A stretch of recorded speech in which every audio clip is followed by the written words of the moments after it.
नवासा रसूल, जिगर गोशा अली बतूल, शहीद करबला सैयदना हुसैन इब्न अली की ज़ात ग्रामी, हक़ व सदाक़त, जुर्रत व शुजाअत, अज़्म व इस्तक़लाल, ईमान व अमल, इसार व क़ुरबानी, तस्लीम व रज़ा, अताअत रब्बानी, इश्क़ व वफ़ा और सब्र व रज़ा के लिए एक मिसाली दास्तान है। अस्सलामु अलैकुम नाज़रीन, जैसे शुरू में मैंने आपको बताया था, अर्ज़ की थी कि ये मेरा channel doctor Salahuddin Babar YouTube channel है। इसका मकसद ज़हनी और जिस्मानी अमराज़ के बारे में गुफ्तगू, उसकी रोकथाम के बारे में गुफ्तगू, जो हमारा तालीमी निज़ाम है उनके मसाइल पर गुफ्तगू,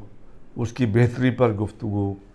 या जो हमारे माशरती मसाइल हैं उन पर मैं आपसे गुफ्तगू करूँगा। और आपका फ़ीडबैक जो है वो मेरे लिए बहुत अहम होता है कि आप मुझे उस पर अपना फ़ीडबैक दें, कमेंट्स दें,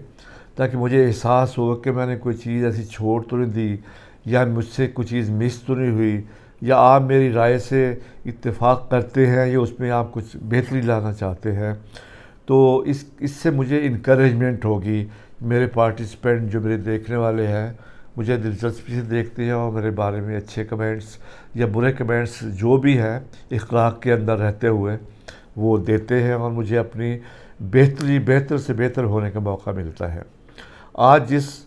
मौजू पर मैं गुफ्तगू करने लगा हूँ वो एक माशरती मसला है हमारी बहनों बेटियों का। वो ये है कि आपको मैं अगर औरत की नफ्सियात पे, बच्ची की नफ्सियात पे बोलना शुरू करूं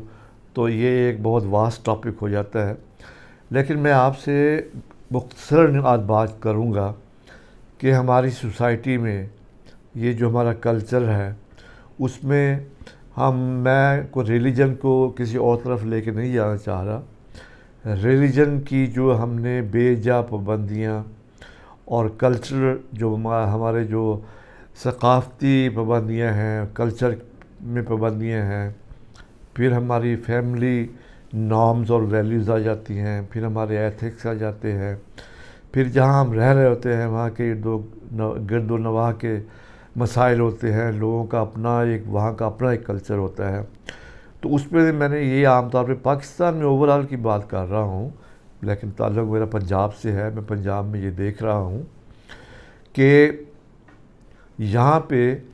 जो हमारी बच्चियाँ अभी अपने माँ बाप का हाथ बटाने के लिए, वालिद की ज़िम्मेदारी निभाने के लिए, या बड़ा होने के नाते घर में अगर मेल नहीं है उसकी कमी को दूर करने के लिए वो अपनी काम के सिलसिले में, जॉब के सिलसिले में, किसी और एक्टिविटी के बारे में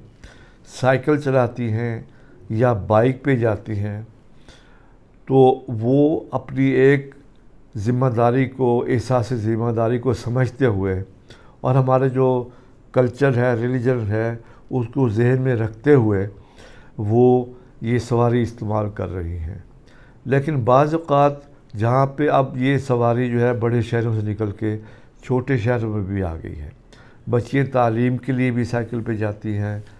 अपनी जो आजकल वो स्कूटीज़ आई हुई हैं उस पे जाती हैं, या छोटी बाइक पे जाती हैं। तो वो उनके अपने एक वो घर के बड़ों का हाथ बटा रही हैं, उनके जो मजबूरियाँ हैं, जो उनके मसाइल हैं उसमें से भी उनको निकालना चाह रही हैं। लेकिन बाज़ औक़ात मैंने देखा है, मुझे बड़ी खुशी हुई ये चीज़ें देख के कि हमारी फ़ीमेल्स जो है, बच्चियाँ, बहनें, वो जो है इस तरफ आ रही हैं और अपने काम खुद समझ के, खुद अपनी ज़िम्मेदारी समझ के उस काम के में हिस्सा बटा रही हैं। तो एक बड़ी खुशी की बात है। लेकिन दूसरी तरफ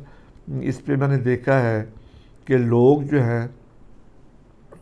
उनको देखते रहना, एक तो है नज़र पड़ जाती है, बंदा अपने फिर काम में मसरूफ़ हो जाता है। एक ये है कि उसके दूर तक देखते जाना, रास्ते में जाते हुए उसकी आवाज़ कसना, या उनके रवानी में एक रुकावट बनना,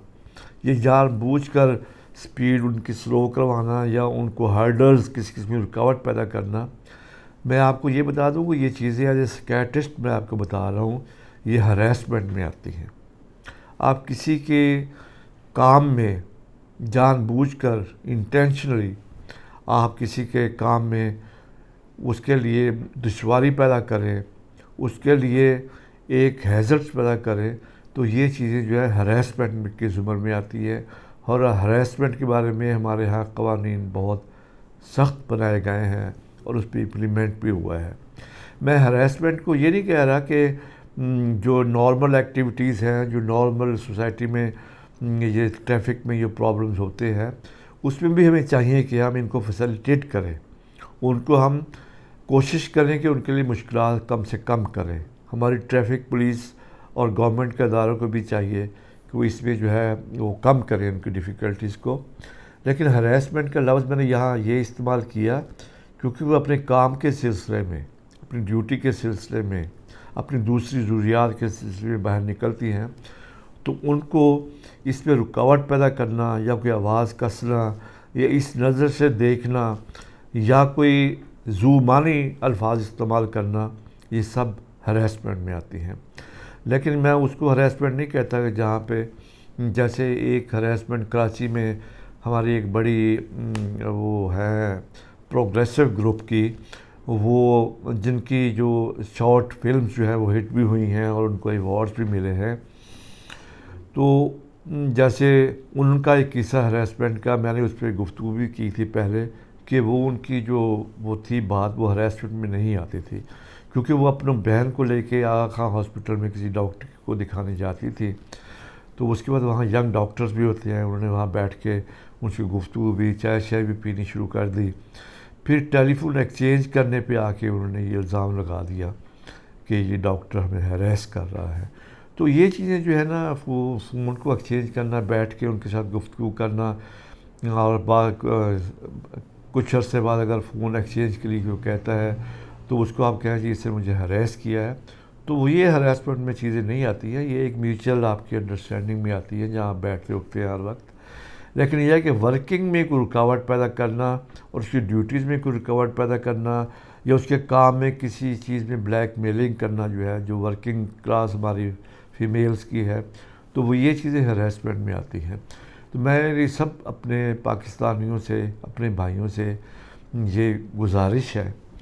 اپنے بچوں سے, چھوٹوں سے, بڑوں سے, کہ یہ پلیز ان چیزوں سے معاشرے میں بگاڑ پیدا ہوتا ہے, معاشرہ بنتا نہیں ہے. ہم نے معاشرے کو بنانا ہے, سویلائزڈ کرنا ہے. تو جہاں ہم سارے ہمارے بچے بھی جاتے ہیں تو وہ تو نہیں اس پرابلم کا شکار ہوتے ہیں. بچیاں اگر نکلتی ہیں تو وہ کیوں پرابلم, خواتین کیوں نکلتی ہیں تو وہ پرابلمس کا کیوں شکار ہوتی ہیں. تو میری صرف گزارش آج اتنی ہی تھی کہ ہمیں ایک سویلائزڈ معاشرہ بننا ہے, ہمیں ایک سلجھا ہوا معاشرہ بننا ہے. ہمیں چاہیے کہ ان چیزوں کو اگنور کریں, اپنے کام سے کام رکھیں, اور جو انسان اپنا کام کرنا چاہتا ہے انہیں اپنے کام کرنے میں, ان کے اپنے فرائض نبھانے میں کوئی دشواری پیش نہ آئے. اور یہی ہمارا انسانیت اور ہمارا مذہب اور ہمارا دین بھی اسی چیز کی ہی تعلیم دیتا ہے. اللہ حافظ.